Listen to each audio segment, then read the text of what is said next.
Hello student, आइए आज हम पढ़ने का प्रयास करेंगे कक्षा 10 में सबसे इम्पोर्टेंट विधि जिसका नाम है प्रतिस्थापन विधि। प्रतिस्थापन विधि एक ऐसी विधि है जो यदि आपसे बनने लगती है तो आपकी कक्षा 10 में 4 नंबर पक्के हैं। 100 में 100% आपके एग्जाम में वार्षिक परीक्षा में आने वाली सवालों में से एक होती है। इसके लिए जरूरी होते हैं हमें दो चर वाले रैखिक समीकरण।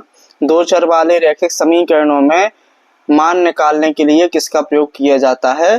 प्रतिस्थापन विधि का प्रयोग किया जाता है। दो चर वाले रैखिक समीकरण क्यों बोलते हैं हम? दो चर वाले रैखिक समीकरण इसलिए बोलते हैं क्योंकि यदि वो देखा जाए तो इसमें दो चर रहते हैं। कितने चर रहते हैं? दो चर। जैसे लिखा है 7x माइनस 15y बराबर 2। यहाँ पे ये समीकरण है, इसमें एक चर आपका x है, दूसरा चर आपका y है, इसलिए क्या है? दो चर। रैखिक क्यों है? रैखिक इसलिए है क्योंकि चर में केवल एक की घात है। कितने की घात है? एक की घात है, इसलिए एक ऐसा समीकरण है, रैखिक समीकरण है। इसी प्रकार इस समीकरण एक दिया है, इसी प्रकार आपको समीकरण 2 क्या दिया है? x प्लस 2y बराबर 3। इस समीकरण नंबर 2 दिया है। इस प्रकार से हमको दो समीकरण दिए रहेंगे। दोनों समीकरणों से हमें एक x का मान निकालना है, दूसरा y का मान निकालना है, ठीक है ना? तो इसमें कौन सी विधि सीखने वाले हैं हम? प्रतिस्थापन विधि सीखने वाले हैं। ये आपकी कक्षा 10 के सिलेबस में प्रश्नावली 3.2 में पहला सवाल है। पहला सवाल क्या है आपका? x प्लस वाई बराबर 14, x प्लस वाई बराबर 14, x माइनस वाई बराबर 4। x प्लस वाई बराबर 14, x माइनस वाई बराबर 4। इस प्रकार से आपको समीकरण 2 दिए रहते हैं। इसको समीकरण 1 मान लेंगे, इसको समीकरण 2 मान लेंगे। हमें सबसे पहले इसमें देखना है कि इसमें कितने चर हैं आपके? दो चर हैं। पहला चर आपका x है, दूसरा चर y है। इसमें पहला चर आपका x है, दूसरा चर y है, ठीक है ना? अब प्रतिस्थापन विधि के लिए सबसे पहले क्या करते हैं? किसी भी समीकरण से समीकरण एक से x का मान निकालते हैं। उस समीकरण 1 से x का मान निकालने के बाद उसको समीकरण 2 में रख देते हैं।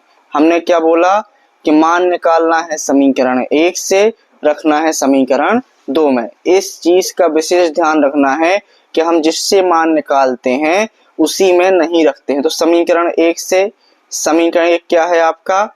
x प्लस वाई बराबर 14। इससे आप x का मान निकालो। x का मान निकालेंगे तो y का पक्षांतर करना पड़ेगा।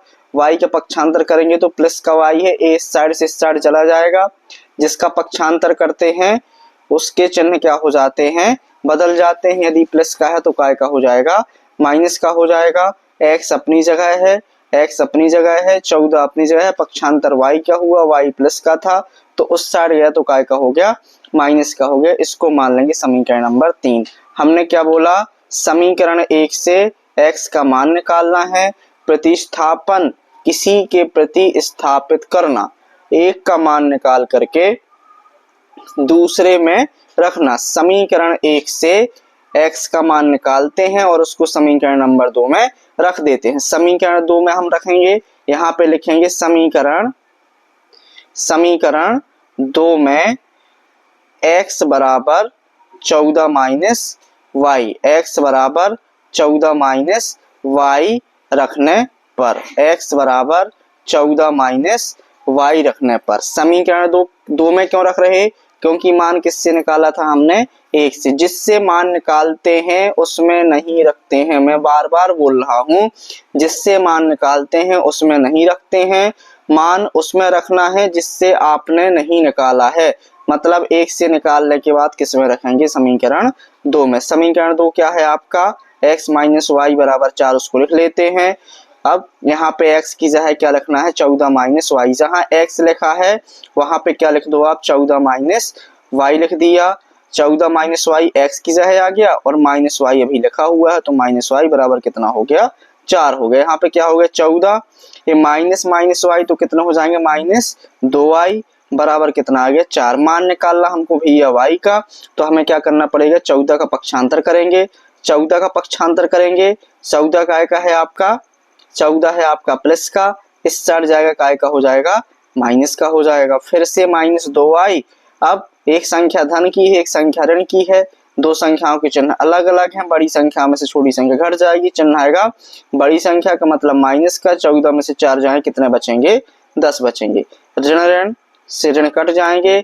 y का मान निकालना था 10 यहाँ है, 2 गुणा में है, पक्षांतर करोगे कहाँ चला जाएगा बटे में 2 पंचे 10। y का मान कितना आ गया 5 आ गया। हमको एक मान मिल गया है, एक मान हमको मिल गया है। अब हमको मान निकालना है दूसरी संख्या का। मान हमको क्या करना है दूसरी संख्या का निकालना है। जब हम दूसरी संख्या का मान निकालते हैं तो जो मान हमको मिला है इसको हमें रखना है समीकरण नंबर 3 में। किस में रखना है समीकरण नंबर 3 में। हमने क्या किया था सबसे पहले समीकरण 1 से x का मान निकाला, समीकरण 1 से x का मान निकाला, उसको समीकरण नंबर 2 में रख दिया, समीकरण नंबर 2 में रख दिया। समीकरण नंबर 2 में x का मान रखा तो y का मान मिल गया। अब y का मान रखेंगे कहाँ समीकरण नंबर 3 में। समीकरण 3 में y का मान रखिए। समीकरण 3 क्या है आपका, यहाँ लिखेंगे समीकरण 3 में y बराबर कितना रखने पर 5 रखने पर, y बराबर 5। समीकरण 3 क्या है आपका x बराबर 14 माइनस y, x बराबर 14 माइनस y। तो x बराबर 14 माइनस मान किसका रखना है y बराबर 5, मतलब जहां y लिखा है वहां कितना लिख देंगे 5 लिख देंगे। x का मान कितना आ गया हमारा 14 में से 5 जाएंगे 9 आ जाएगा। एक चर का मान 9 आया, दूसरे चर का मान 5 आया। हम इन्हें इस प्रकार दो चर वाले रैखिक समीकरण, एक x प्लस वाई था दूसरा x ऋण y था, दो चर वाले रैखिक समीकरणों को प्रतिस्थापन विधि, कौन सी विधि प्रतिस्थापन विधि द्वारा हल किया और पहला मान प्राप्त करने के बाद दूसरा मान भी हमने क्या कर लिया है प्राप्त कर लिया है। प्रतिस्थापन मैं उम्मीद करता हूं को आप लोगों को समझ में आई होगी। प्रतिस्थापन का मतलब होता है कि किसी एक समीकरण से मान निकाल करके उसको दूसरे समीकरण में स्थापित करना, एक समीकरण से दूसरे समीकरण में स्थापित करना। उम्मीद करता हूं कि आपको वीडियो अच्छा लगा होगा और ये वेरी वेरी वेरी मोस्ट बहुत ज़्यादा इम्पोर्टेंट है, इसको आप ज़रूर सीखिए। नेक्स्ट वीडियो में अगला सवाल समझाने का प्रयास करूंगा। धन्यवाद।